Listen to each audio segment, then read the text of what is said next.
back to our program.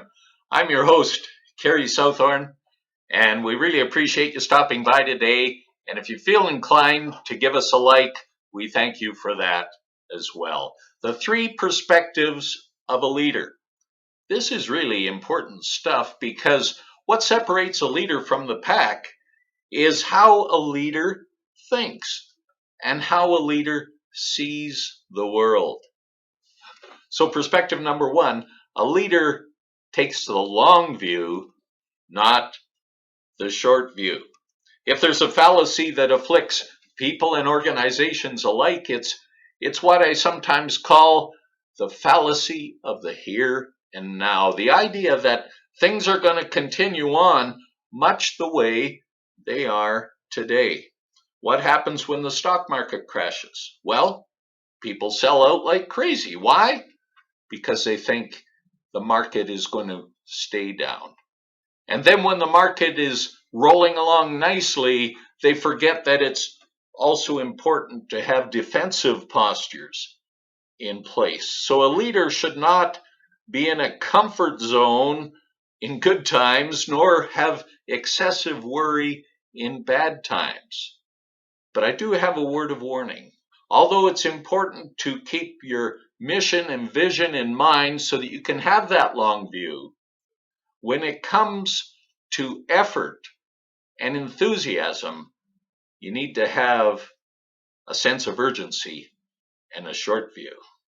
So,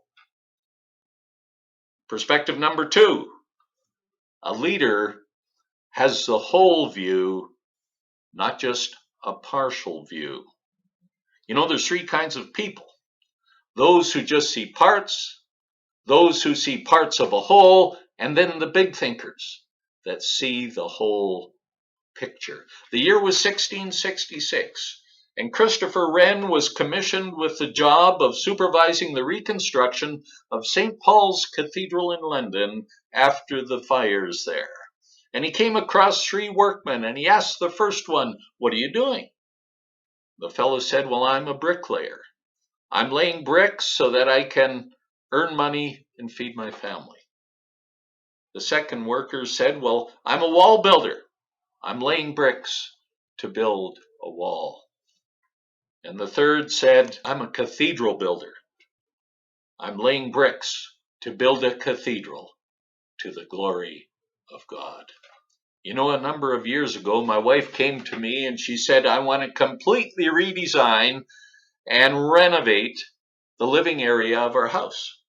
And she started to explain how she wanted to take down this wall and change the colors and the cupboards and put in an island.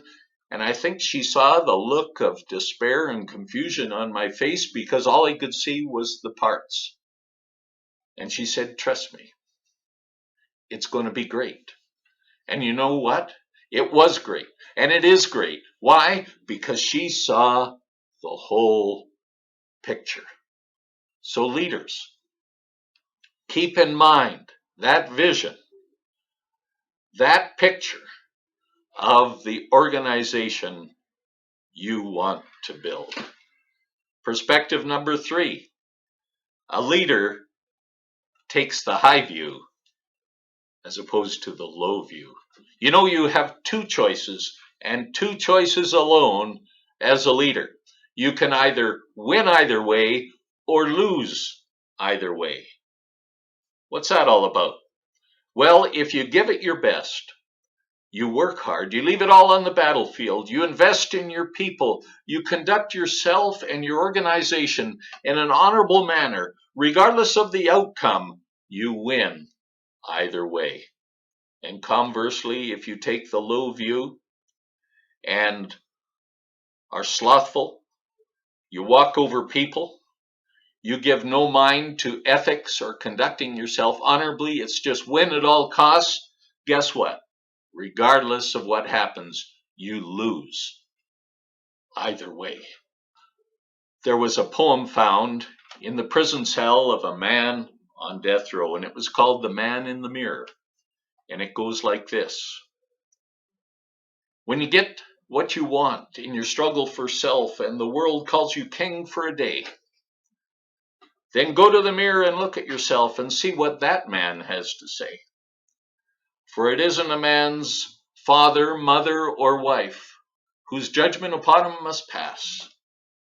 For the fellow whose verdict counts most in life is the man staring back from the glass. He's the fellow to please. Never mind all the rest. He's with you clear to the end. And you've passed your most dangerous, difficult test if the man in the glass is your friend. You can fool the whole world in your pathway of years and get pats on the back as you pass. But the final result will be heartache and tears if you've cheated that man in the glass. So there you have it, the three perspectives. The long view versus the short view. The whole view versus the partial. And the high view versus the low. Appreciated being with you. And remember, leadership makes all the difference when it makes a difference in you.